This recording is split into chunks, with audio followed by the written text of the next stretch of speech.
Hello. So today we're going to talk a little bit about some lessons from capital market history and what we've seen in the past. And clearly, I'm recording this during the COVID-19 crisis, mid-April 2020. So we are living through history at this point. This is pretty severe. So some of the key concepts in this calculate a return on investment, which is fairly simple. It's the present value of two different future cash flows. One being the cash flow of dividends, the other one being the cash flow of the future sale price. Simple as that. And if we don't sell the asset, then the return on the investment would be an ongoing, and basically it's the dividend rate, the yield. Discuss historical returns on various types of investments. Large cap, small cap, bonds, things like that. Large capitalization companies, small companies. Explain the historical risks of various types of investments, and then assess implications on the efficient market hypothesis. So there's a risk-return trade-off. Right? Two key lessons from the capital markets. There's a reward for bearing risk, and the greater the potential reward, the greater the risk. And I'd like to turn that around a little bit for you and say that if there's a risk, there's a demand, not necessarily a reward, but there's a demand for the potential of a higher return. So let's put it this way. You've got a buddy, and that buddy borrows $100 from you, and promises to pay it back in a month, we'll say. And then what happens? A month comes by, and your buddy says, "Oh, gee, I don't have it right now." And you say, "Okay, well, when are you going to have it?" In a couple of weeks. Okay, but you could have used that money in between. So you've experienced a loss there. No question about it. So the next time your buddy comes along, says, "I'd like to borrow," and they pay up after the 2 weeks, and they say, "I'd like to borrow another $100." You say, "Okay, but last time you stiffed me for 2 weeks. How's about we do this? You give me an extra $5 because, I want to make sure that if I don't have that money for those 2 weeks, I'm being compensated for it." So the fact that there is a risk, a recognized risk that you have, means that you're going to look for the higher return. Now let's extrapolate that to a bank. And we'll say that the bank, which is in the business of loaning money and getting an interest rate, that's the price of borrowing money, is the interest rate. We'll say that I've got a credit rating that's 800. And so that's really good. And their going rate is 5%, we'll say. And so I get the loan for 5%. Now, somebody else comes along and they've got a credit rating of 400. Now, what that credit rating means is that something in the past has gone on that's lowered the expectation that they'll either pay or that they'll pay on time, so that they're a higher risk. So the bank demands from the consumer, the person who's taking out the loan, that that person has to pay more for that loan because they are a risk. And, the bank is willing to take that risk, and especially in the case of a bank where they're making lots of loans, they'll take that risk if, we'll say, instead of 5%, we pay 6%, the person pays 6%, and therefore, there's a higher risk that they won't pay on time. Now, if we have a larger pool of people, the bank says, okay, most of them will, in fact, pay, but for those few who don't, we'll make it up in that 1%. So it's the same kind of thing on the stock market. It's a little bit more subjective. Yes, you do have rating agencies and things like that for bonds. And you do have analysts who study the fundamental properties of companies.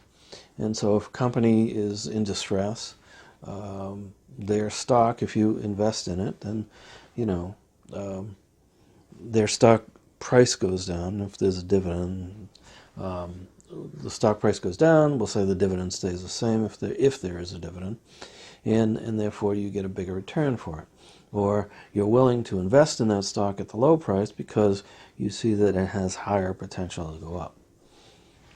Same kind of thing happens. It doesn't have to be a distressed company. It could be something like, well, technology happens this way. So a technology company comes out at first. It's somewhat of an unknown. There's some risk there because it's unknown. And so the price is low until it starts to prove itself, and then it builds. Amazon was like that and has built quite considerably. So the greater the potential reward, or the greater the risk, the greater the potential reward, and vice versa. They're reciprocal of each other. So total dollar return is just that. It's a return expressed in dollars. And that's fine in and of itself, but it's an isolated kind of thing. You know, a $10 return on Amazon stock is different than a $10 return on a stock that's trading for $100. So what we want to stick with is a total percentage return. That allows us to compare returns from one entity to another entity. And quite honestly, that's what we deal in. That's what you should always deal in when you're talking about finance, is, you know, what's the percentage? Always, percentage. So the total percentage return is the return on an investment measured as a percentage, and it's the dollar return, the total dollars return, divided by the total dollars invested. Fairly simple. Here we see the formulas for them, and they're pretty straightforward. There's really not all that big a deal. You've got a dividend yield, and you have a capital gains yield. Now, capital gains is just a fancy way of saying I bought the stock for $10 and I sold it for $20. My capital gain is 10. Bought it for 10, sold it for 10. I made $10. That's your capital gain. They are distinct. They're tax-wise, they're treated differently. Dividend yield you get a 1099 div. You treat that as ordinary income. Capital gains has its own tax schedule for it. But yeah, those are the formulas for it. And we can go through all kinds of examples. Quite honestly, it's pretty straightforward. Here's a chart of the U.S. financial markets. Let me see. We're talking, 1925 all the way up to 2015, and we can see that the purple line here, which purple? Yeah, I'll give it purple. It's a $1 investment in 1925 would be worth $36,931. Now, in 1925, if they had a dollar meal, it was probably at a very, very fancy steakhouse. So inflation is in here also. But the fact of the matter is that the financial markets have kept well ahead of inflation. The financial markets in general are a measure of the health of the United States economy, in this case the United States economy. And as you can see, they've done pretty good.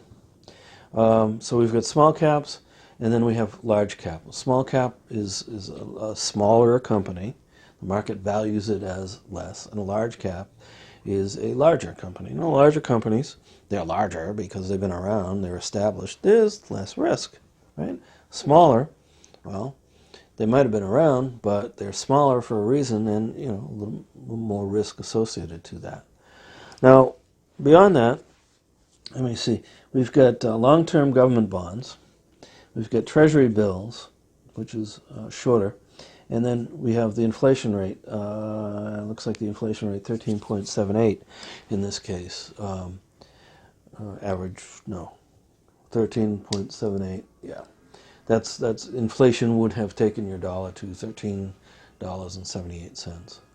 So pretty good gains in small caps. There's this is the reason why people are attracted to the stock markets, because again, it's not just about keeping up with inflation, and in fact, the stock market's far outstrip. Now, there are times in the stock market where it's pretty bad. We can see a fairly large dip right around between 65 and 70. And those things happen. Generally what happens is the stock markets go up and they come down, and they go up and they come down. They tend to go up on a more gentle slope and then come down on a fairly fast slope. When they come down, it's usually a fairly traumatic psychological event, that sudden feeling of uncertainty, I guess you'd say, that seems to trigger them.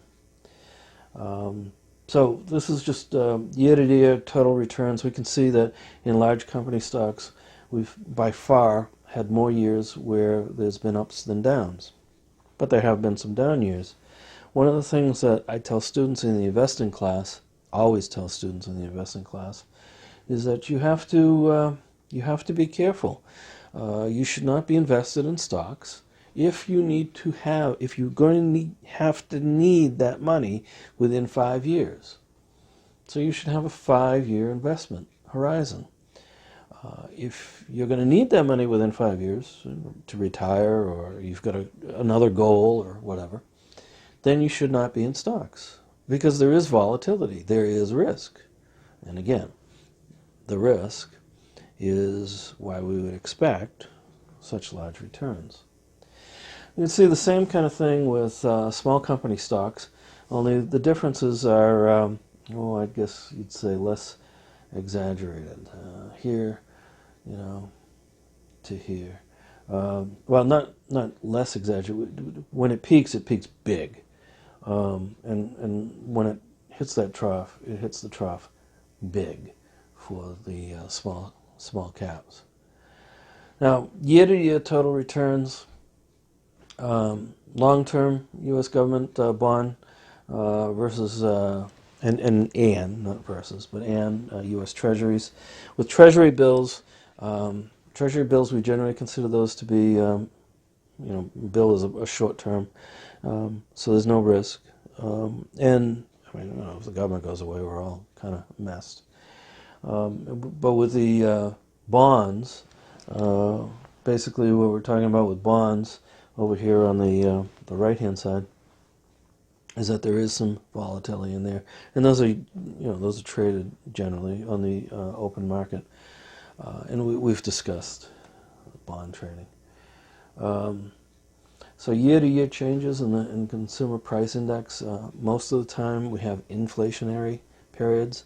In this case, back in the 1925, 1933, there was a deflationary period, and that's the period of the Great Depression. Even up in 2008, we can see just over on the right-hand side here, we can see just a little nib. It's still there on the positive side. Now, it's not to say that there wasn't some deflation in some categories, certainly like housing and things like that. But I guess that would be maybe a measure of a depression. Well, there is no official measure of a depression, but I can imagine if you had a consumer price index where there was deflation over a couple of years, then you would have a depression. And we can see that that's really only happened over a period of years. It's only happened once. So large stocks, the average rate of return over the 1926 to 1917 period that we were just looking at, large stocks 12.5% annual average return. That's pretty good, right? Small stocks 16.5%. That's pretty good. You know what? If you can invest and put money in and let it sit, quite honestly, an indexed ETF that's a good bet, right? Get a large stock, average S&P that tracks the S&P 500, large stock. Just sit on that, put as much money as you can in, and over a period of time, you're going to average out pretty good. Now, why Treasury bills so low, right? If inflation's at 3% during that period, why Treasury bills so low? Well, because there's hardly any risk to that. If you invest, you're investing in the United States government. Bonds generally return much lower because you have a contractual agreement between the person who's buying the bond and the company who needs to pay the face value over that when it becomes mature. Historical average returns, it's just an average return. It's just an average. You take the yearly return and divide it by the number of terms or periods. So we say the best guess about the size of the return for a year selected at random for large cap stocks would be 12.1%. So risk premiums, the risk-free rate is the rate of return on a riskless investment, Treasury bills. So what do we say, 3.6? And then the risk premium is the excess return on a risky asset over the risk-free. So if inflation is 3% and Treasury bills, which is a risk-free return, is 3.6. If I can get another bond at 5.6, then I've got my risk premium is 2% on that. And then there's, historical risk premiums, as we can see here. We've got large stocks, 8.7%. This is factoring in, again, they had a 12.1% average return, average inflation rate during that period, well, not inflation rate, but the risk-free bond return, 3.4%, and therefore, average return on large stocks, the amount that your money is truly making you is 8.7%. Right? So what do we mean by the amount that your money is truly making you? Well, if I have my money in the stock market, let's say large stocks, and I'm making 12.1%, but a risk-free investment, or inflation, is 3.4, right? Then, well, the value, my buying value, is decreasing each year by that 3.4. So if I don't make that, I have to make that 3.4% to keep even, basically. Anything that I make above that is above and beyond. Sometimes people will call that alpha or seeking alpha. Yep.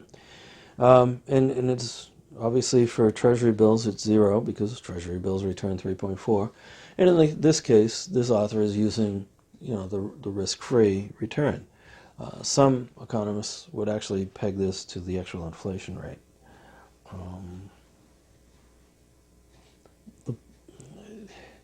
You can calculate what the risk-free return is, like on a Treasury bill, because it's just a published number.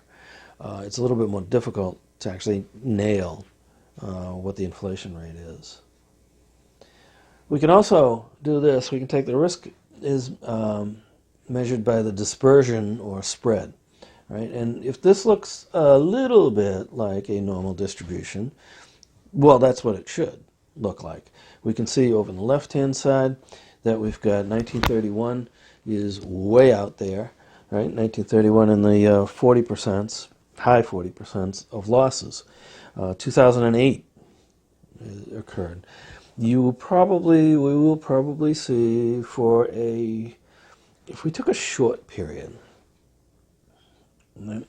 what's happening now in 2020 would fall over on the left side. It's going to be interesting, and I know this is a terrible time, and I don't want to sound like a number file, but it's going to be interesting to see how long the stock market will react negatively.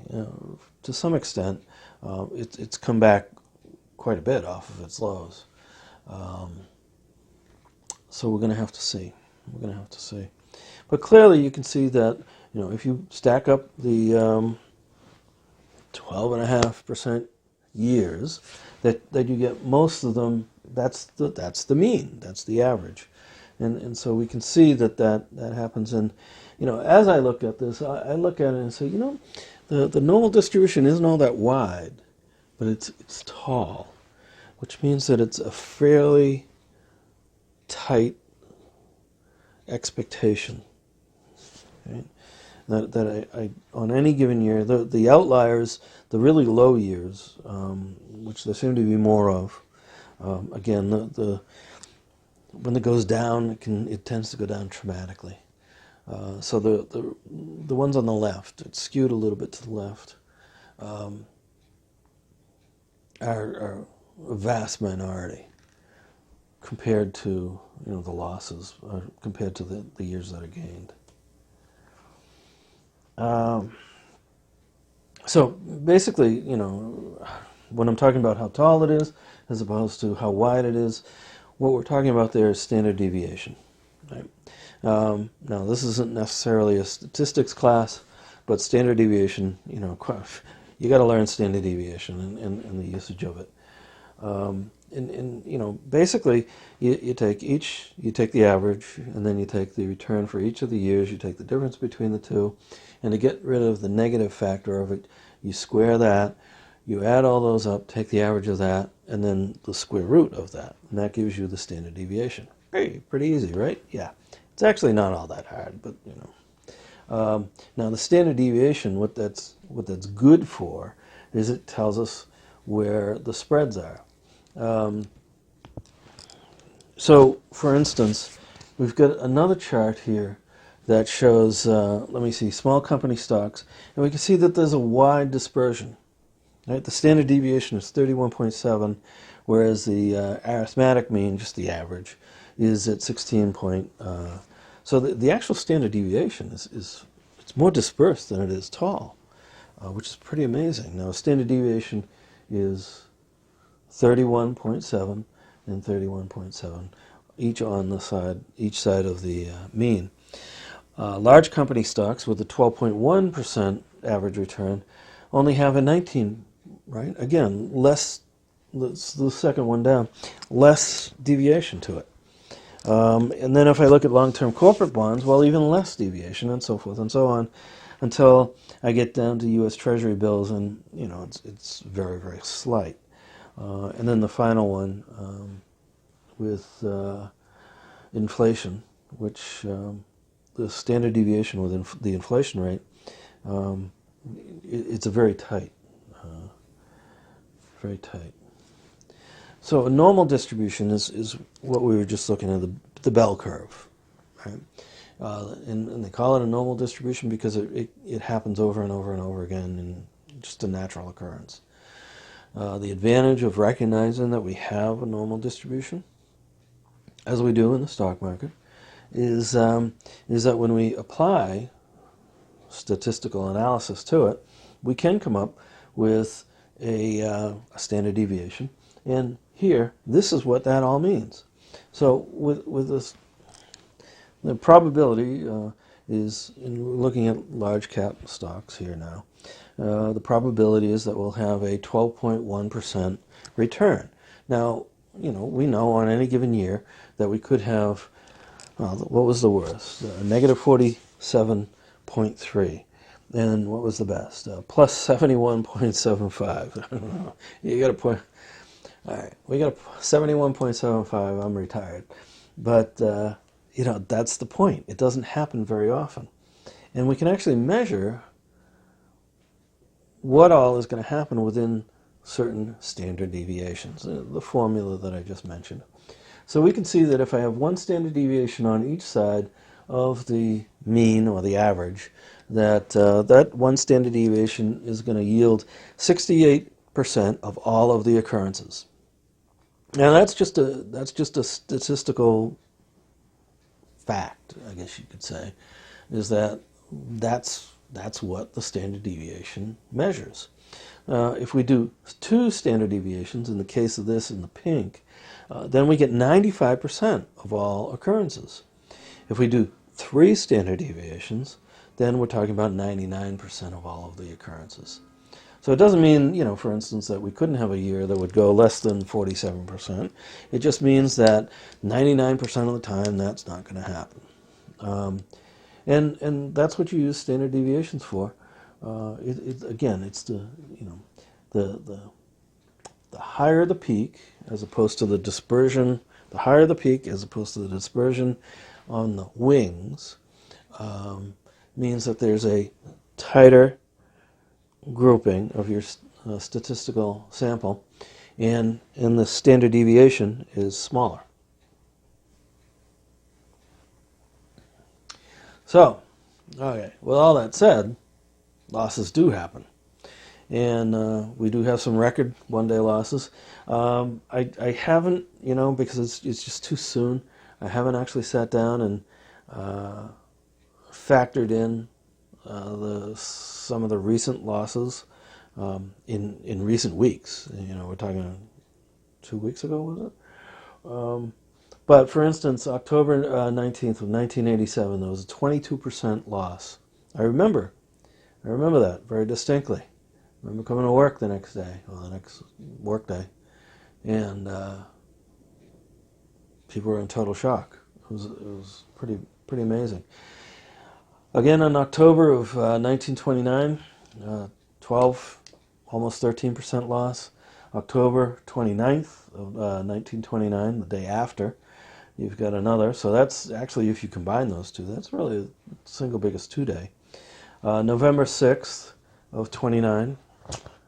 1929 wasn't a good year, was it? No. There's 1899. Boy, we're really going back in history there, and so forth. So, here's the deal. Again, when there are losses, they tend to be more dramatic than the gains, which tend to be more of a steady move up. In 2008, that's up until this COVID thing. 2008 was really sort of the thing that we look for, because it's still fresh in people's minds, as it should be. There were some real business lessons to be learned in 2008 about the way that companies behave and so forth and so on. With this COVID emergency, the pandemic, it's really about preparedness. Are we prepared to go into work situations, and do we have people? Do we have a good safety net behind people? So it's somewhat of a different kind of situation. So at any rate, in 2008 there was one hell of a crash, and it had happened throughout the world. There was I've talked about this before in a lot of classes. There was a financial instrument called the CDO, collateralized debt obligation.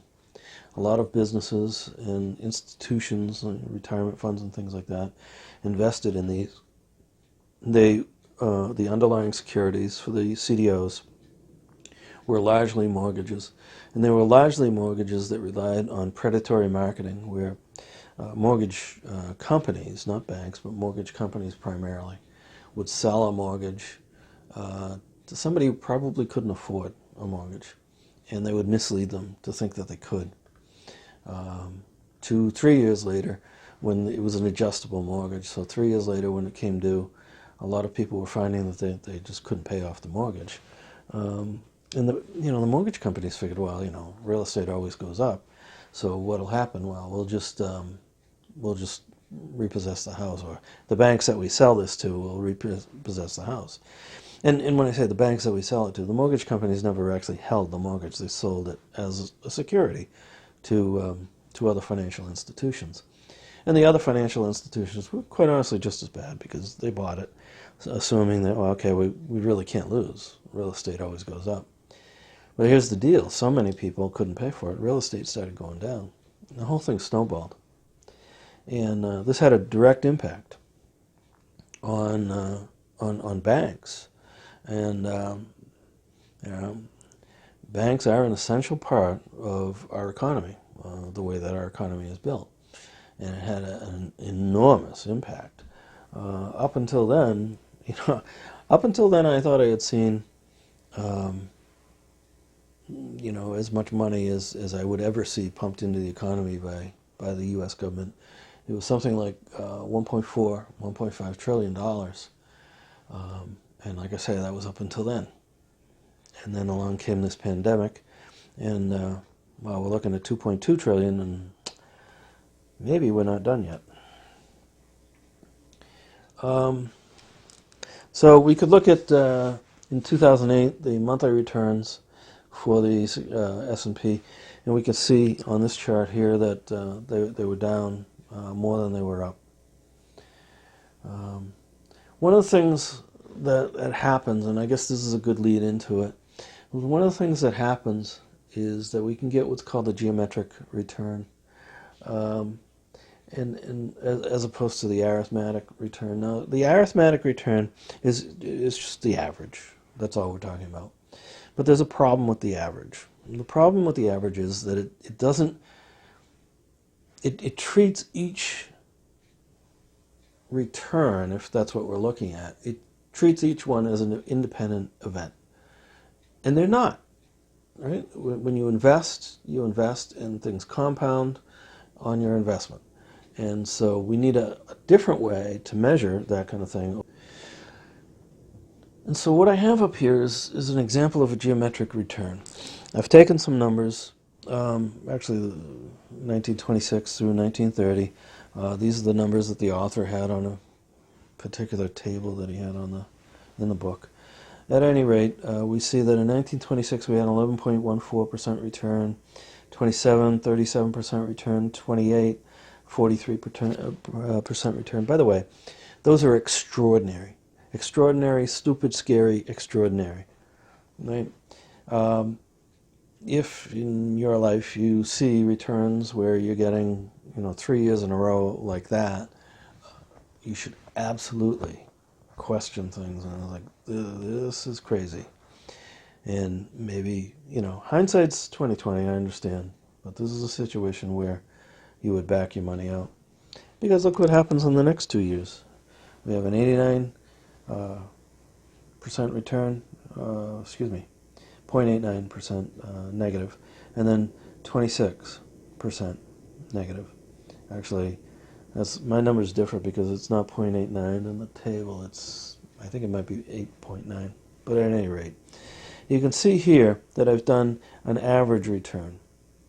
Right? This average return turns out, and it's simply the average. All I'm doing is taking the average of this here. Now, what happens is whenever you do one of these returns, it's good to turn it back into a positive number, so that you're not dealing with sign changes.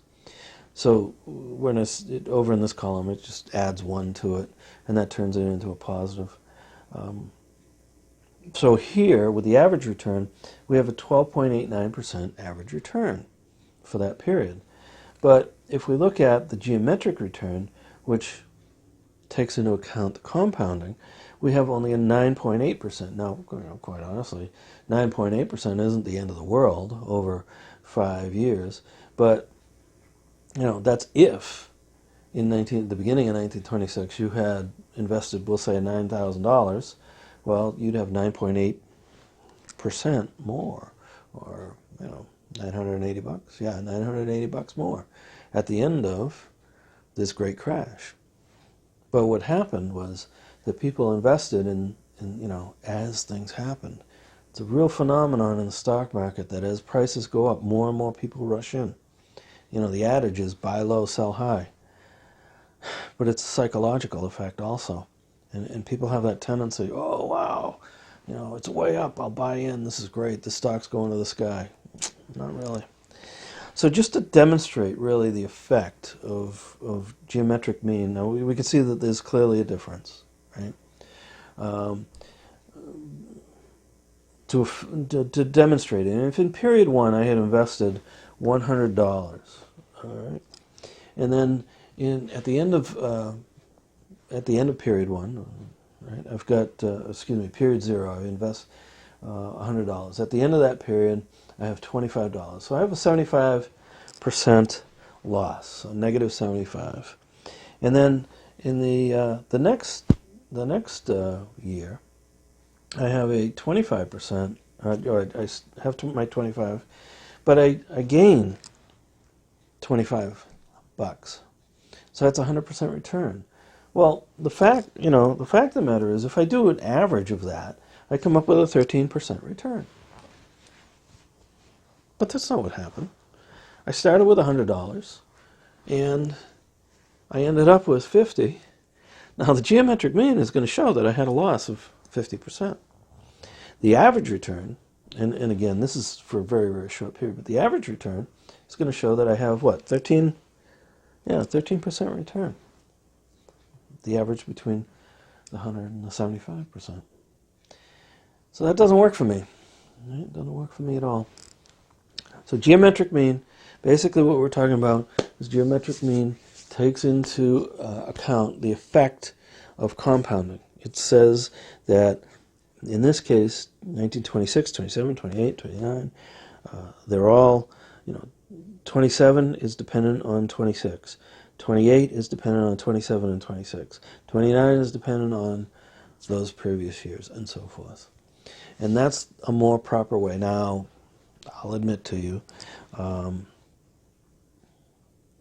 you'll see this, but it's not super, super common. And you are going to have to learn the concept behind this, because this is another one where when you use this kind of a calculation, you're going to have to explain it.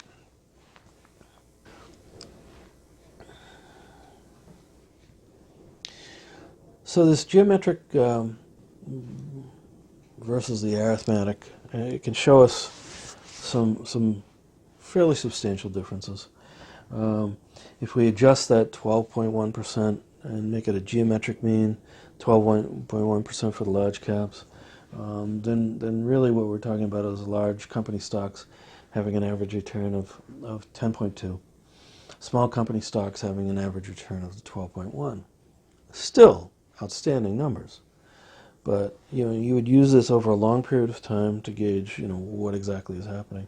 And in this case, 1926 to 2017 is a substantially long period of time.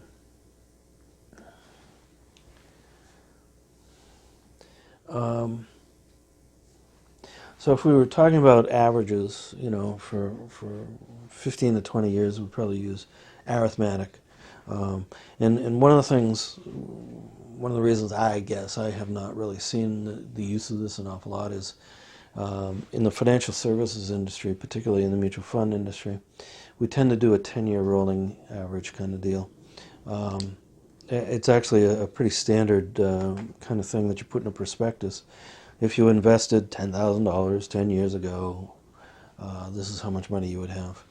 And so there it's appropriate, unless you've got the really wild swings, there it's appropriate to use the arithmetic.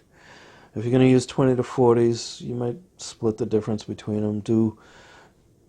Do a geo and do an arithmetic, and literally just take the difference between the two. And then if you were doing 40 years, you would use, for the longer term, you'd use geometric return. So, the efficient market hypothesis, right? Stock prices, as it says here, stock prices are in equilibrium. What does that mean? Well, basically it means the efficient market says that information is readily available, and any information that there is already built into the price of a stock. So stocks are fairly priced because you have a large, well-informed group of investors. And so, getting that information is absolutely essential. And part of regulations, for instance, in the Securities and Exchange Commission, part of the regulations is to ensure that there's a flow to all parties who are concerned to get this information, and that you don't have insiders trading on inside information that's not known to the public. So if this is true, you should not be able to earn abnormal or excess returns, because if everybody knows stuff, then you know it too. And by and large, a lot of times I'll look at a stock, and I'll have students say, "Well, geez, that looks really good," and they're going to do this or they're going to do that, and I look at the person and I said, "Well, if you know that they're going to do this or they're going to do that, everybody else must know that, and they must be making their decisions based on that." That's in a nutshell. That's what the efficient market hypothesis is. Now we could look at this chart here. And this is a demonstration of if you were a strict efficient market adherent, you have a bit of a problem with the argument, and that is that we do have bubbles. We have variations from in hindsight, we have variations from where the price of a stock should be, given what the information was. And this is one way to take a look at it, where on the purple line, it's very boxed off. So new news comes out, the stock price goes up, and it goes on for a period of time. And then we have these dotted lines, one on the top, which shows an overreaction to the information, causing a bubble, and then a correction. And then the dotted line below the rise, the immediate rise, shows a delay in the reaction. And so yes, those, you certainly could say that those are emotional responses, or just general human didn't quite get it when the information came out. And therein, that's sort of the problem, or one of the problems that I see with efficient market theory, is that not everybody looks at information the same way. At work, we used to laugh about, you could get 10 executives in a room, ask them their opinion, and you'd come out with 12 opinions. And the sad thing is, it really wasn't all that funny. It was actually fairly true. And the same kind of thing can happen with information that comes out on a company. In fact, we can readily see that. There are analysts who will look at stock issues and make recommendations and so forth. And the analyst reports come out. Generally, parts of it at least are made public. They're trying to drum up business. Hey, you see, we analyze this company. We know where it's all about. Well, they're very fact that, well, we analyze the company. We know what it's all about. We've got better analysis. Kind of points to, yeah, it's not all just about flat out numbers. I mean, quite honestly, if it was, you could get a giant spreadsheet. And portfolio managers do have giant spreadsheets. They do start with that. But the art of it, right, is really to understand deep down what those numbers mean and where they might be going, that sort of thing. And yes, you do get overreactions, and yes, you do get delayed actions. That's without a doubt, that's part of what happens, part of the game. But a lot of people adhere to the efficient market theory, and it's a good base, is what it really is. So we've got these forms, the three forms: the strong form, the semi-strong, and the weak form of efficient market theory. And with a strong form efficient market theory, we're saying that information, public or private, is all available. And what, under this scenario, basically, inside information is of little use. So for instance, the Securities and Exchange Commission strives very hard to make sure that there is no insider trading, because clearly, if I know something that somebody else doesn't know, I can make a better decision. That's without doubt. A good example of this kind of thing would be, would be in a pharmaceutical company. With pharmaceutical companies, there's this enormous research and development and testing phase. The testing phase goes through the FDA, the Drug Administration, and it can make or break the drug. And the way that it happens is, okay, you go through a testing phase, and at the end of the testing phase, the FDA analyzes your results and sends you a letter or communication that says your drug is cleared to go to the next stage or it's not. Now, if it's not, it's dead, and that's a great loss of money. And that can dramatically affect a company, up to and including actually putting a company out of business. So this is an important thing. Now, if people know this information, people being the insiders, and the general public doesn't know this information, theoretically the insider, if they got a negative letter, could, before the market opens, a pre-market, or, whenever, before the announcement is made, they could go and they could sell their stock. But that would be an unfair advantage. So the Securities and Exchange Commission steps in and says, that's illegal, and you can go to jail for it. We got the semi-strong efficient market theory, if you will, where the information, publicly available information, and then in this case, because information is publicly available, everybody's got it, this basically says that fundamental analysis is of little use. So fundamental analysis goes back to those gigantic spreadsheets that I just said that portfolio managers have. And the trick with those, but the objective, if you will, with one of those kinds of spreadsheets is to run the numbers on a company and make sure that fundamentally that company is sound, that it's got a good foundation, right? And there's a real school of thought that says that's the first thing you do, is go and see whether or not it's a fundamentally sound company, and then you go to the market and see whether or not it's underpriced given those fundamentals. Now that's all well and good, but we'll go a little bit farther, and we'll say, so first off, I'm disputing the semi-strong theory. I'm saying that fundamental analysis is in fact important. You may very well have a stock that there are some numbers in there, and for whatever reason the market is looking at it and maybe they're excited about it or something like that, and you're not. So the weak form of efficient market is where efficient past prices and volume data are what's looked at. So this is what would be called a growth stock if it's going up. Basically, what we're looking at is enthusiasm and the trend. People who do this are often called technical analysts, and what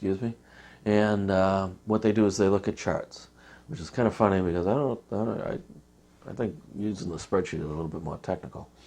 But at any rate, that's what they're called, technical analysts. They look at charts, and they have various chart patterns. It's a little, seems to me like a little bit of voodoo, but anyway, they look at chart patterns and they try to discern where the trend is going. People like this would say that there's a strong amount of emotion. Not an awful lot, or excuse me, not a majority of your decision making isn't based on the fundamentals. The majority of your decision making is based on the emotion in the market, what everybody else, or what you anticipate everybody else will do. Okay.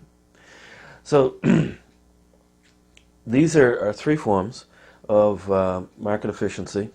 I don't necessarily agree with any one of them in isolation. I do know that regulations try to very, very much to eliminate insider trading, so that the strong form of efficient market is capable. You can't trade unless everybody knows it. I do know that people,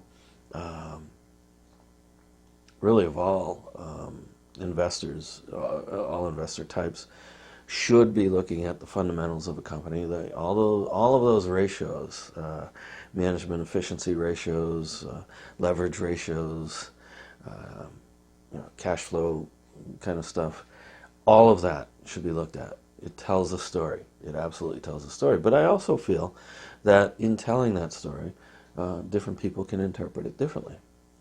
Now, on the last part, yes, I also agree that there certainly can be an opportunity when stocks are going up, and you look at it and say, gee, maybe I'll ride that wave for a little while. But that's a fairly that's you're kind of gambling at that point, and it's certainly not a long-term sustainable kind of thing. I would think that the most sustainable would be the fundamental research, and so you got to be a little bit careful with this market efficiency, or the efficient market theory. So there's some common misconceptions that people have about efficient market hypothesis, and one is that the misconception is that you can't make money, because if everybody else knows everything, then how are you going to make any money at all? And clearly, we've just gone through the numbers, for a long term, and clearly you can make money in the stock market on average, a pretty good return on an annual basis. Actually, a fantastic return on an annual basis. And that's because it doesn't strictly rely, or the action of the stock price doesn't strictly rely entirely on just the company and the information of the company, or the general information that's out there. Now, there's a couple of cases. One is, or a couple of permutations of that. One is that the reason that there's been such a large growth, if you will, in stocks is that the American economy has grown. And yes, in hindsight, we do have those numbers. But in foresight, no, we don't. And at the time, and they're always in hindsight. The numbers come out and they're from the last quarter or so. So, that kind of belies the efficient market. You have to anticipate a little bit. And people do this all the time. Does it look like the economy is going to be robust to support this business?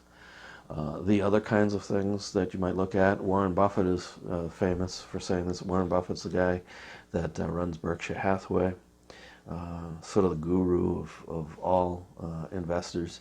And he says, I look at a company and I see whether or not what they do and the value proposition that they produce can fit into the economy as I see the economy running.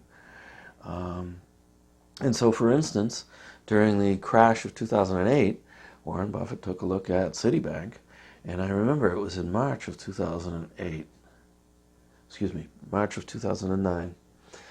Everything was falling down, and Warren Buffett invested $5 billion in Citibank. And when asked why, he says, well, this isn't going to last forever, and I can see where Citibank, on an ongoing basis, will in fact be able to operate in this kind of an economy. And we're still going to need big banks. It just, whether or not you like big banks is regardless. Again, we look at the facts, and the fact of the matter is in this economy, a large bank is an economic driver of this company. And so Citibank fit that bill. Now, the third category that I would take a look at that sort of belies the efficient market theory is I would look at the vision of a company. And this one's very, very difficult. Probably again, in hindsight, probably the easiest one to spot would have been, like Apple with Steve Jobs, or Amazon with Jeff Bezos. And in fact, there's 60 Minutes ran an interview very, very early on, maybe 1995, maybe, with Jeff Bezos. And you look at what he was saying at the time, and it's like, oh my God, this guy could tell the future. He absolutely nailed what the what the internet was all about. Now, again, hindsight is I wish I had invested in Amazon at $2.63. But looking at what he said and seeing whether or not he had that vision, and whether or not that would play in. This is a little bit like the Warren Buffett kind of thing. That what Jeff Bezos was gonna do is he didn't want to set himself up as a bookseller necessarily. He wanted to sell himself up as selling something on the internet. That's what it truly was about. And he picked books because, well, they're non-perishable, they're easy to ship, you get a discount on the shipping for periodicals. And so that turned into the business model. And look and see where that's gone. Another great example of that sort of thing that you probably couldn't have anticipated, and actually the market reacted very badly to it, was Netscape. So at one time Netscape used to only send their movies out via DVD. This was before the days that streaming really became a capability. So now, as we go along, they're sending these DVDs out, and streaming, or the broadband, becomes stronger and stronger and stronger. And finally, streaming is actually that's a reality. You can do that. And so what happened is that Netscape cut their customer relationship into two separate accounts. One account was that you could get the DVDs and stream, and the other one was that you would only get the streaming. Now, at the time, I personally thought that was absolutely brilliant. Clearly, streaming was a way more efficient business process. That's not reflected in the numbers, right? But it was a way more efficient business process. And as far as the value proposition to the customer, I felt that, yeah, rather than send a DVD back to them and get another DVD, you don't have the physical thing, you could look at a menu, that's probably the way it's going to go. But the market didn't see it that way. The market saw it as, well, literally, here's the numbers, they're changing. Now they have two different accounts, and they're going to lose subscription. The anticipation was that they're going to lose subscriptions for it. And in fact, subscriptions did go down for a little bit. But on the longer run, that's really what we're talking about with all of this. Efficient market, yeah, great, I got a number, okay, let's react to it appropriately. And then these other three factors are more, okay, on the longer run, how do I see this fitting in? Is this an economically viable kind of thing to happen? So you do have to modify your expectations. And you can make some money, even, yes, there is the efficient market, you've got numbers out there, but you can still make money by looking at these other aspects of your investments. So, that's it for today. Thank you for watching.